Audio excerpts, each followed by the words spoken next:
Hello. Today we will present and answer the questions about colonialism. From the main questions, how, if at all, have colonial culture impact modern media art and design?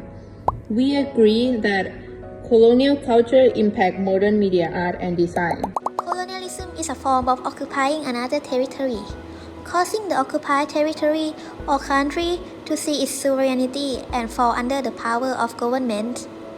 Although the era of conquest of other territory has passed, what form of international relations similar to colonial relations still exist today?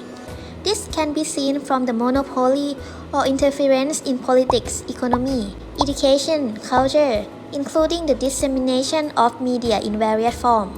We agree that colonialism has an impact on modern media art and design because in the past, Eastern people were seen as alienated, which view and present it through the lens of Westerner. This can be clearly seen from the media produced by Westerner in the present. This is Orientalism. Westerners often use Eastern culture in the media without researching the actual culture, or only superficial research. For example, Katy Perry Dark Horse MV was made into a music video by using cultural appropriation in Eastern culture. Take some of that culture into the MV for entertainment purpose, without being interested in the information in that culture, whether it is accurate or not. The movie Aladdin is a take on Eastern culture as a concept for the film. Aladdin is set in a fictional loosely Arab city, but in reality, the places that take place in the film are a combination of different culture and country. It portrays a mix of cultural features ranging from the Levant to South Asia. And in the Irish section, the new version of movie has changed some words in the Irish, but the message still had a negative connotation. For example, it's barbaric, but hey, it's home. This Irish version in the live-action remake in 2019, too.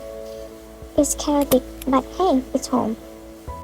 The influence of colonialism on modern media art and design has both advantage and disadvantage. Advantage 1.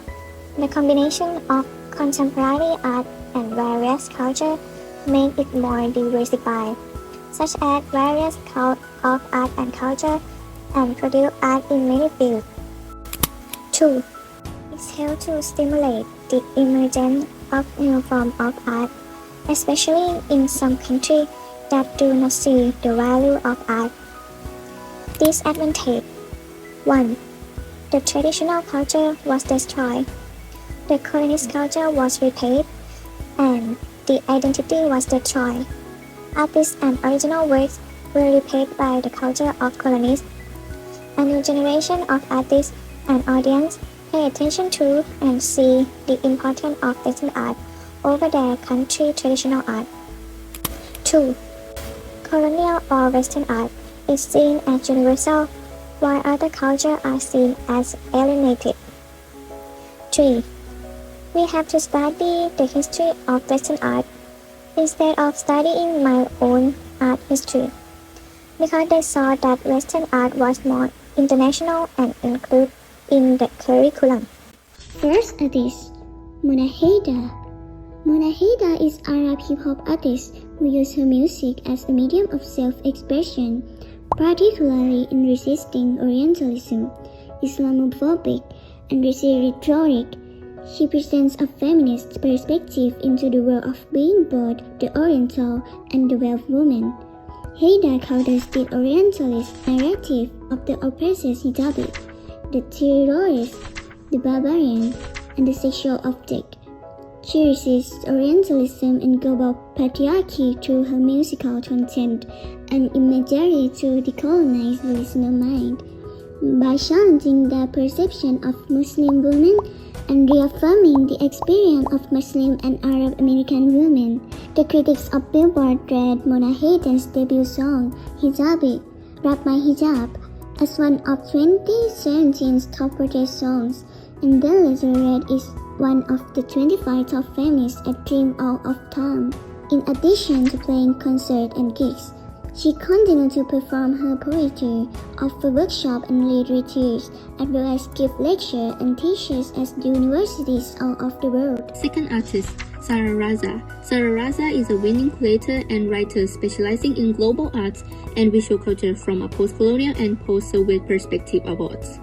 She works on exhibition, education projects, and publication in Central Asia, Europe, the Middle East, and North Africa to create a culture bridge between Western culture and Eastern culture.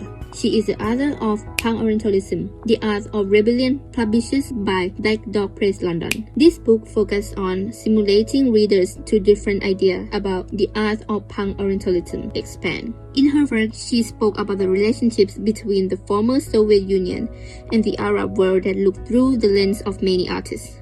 She presents a truly researched and fascinating selection of contemporary art from a complex, multifaceted part of the globe.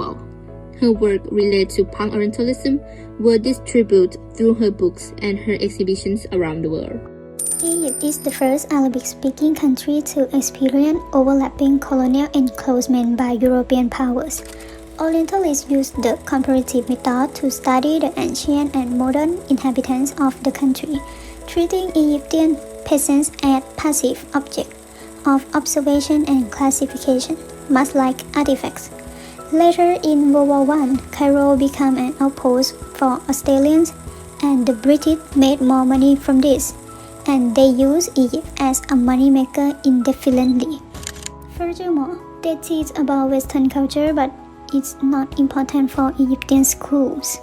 They improve the education system, but they focus on military matters, resulting in a continuous poor level of literacy across the nation. Egyptians were used as cheap labor and were clearly exploited both in their work in cotton industry. As a result of imperialism, Egypt went into exile and suffered a great loss of freedom and control in their own country. After the reign of Britain, once European power had cleared out of Egypt, they were left without any firm political structure that could effectively govern the country. Imperialism had a massive and negative impact on Egypt. Grudges.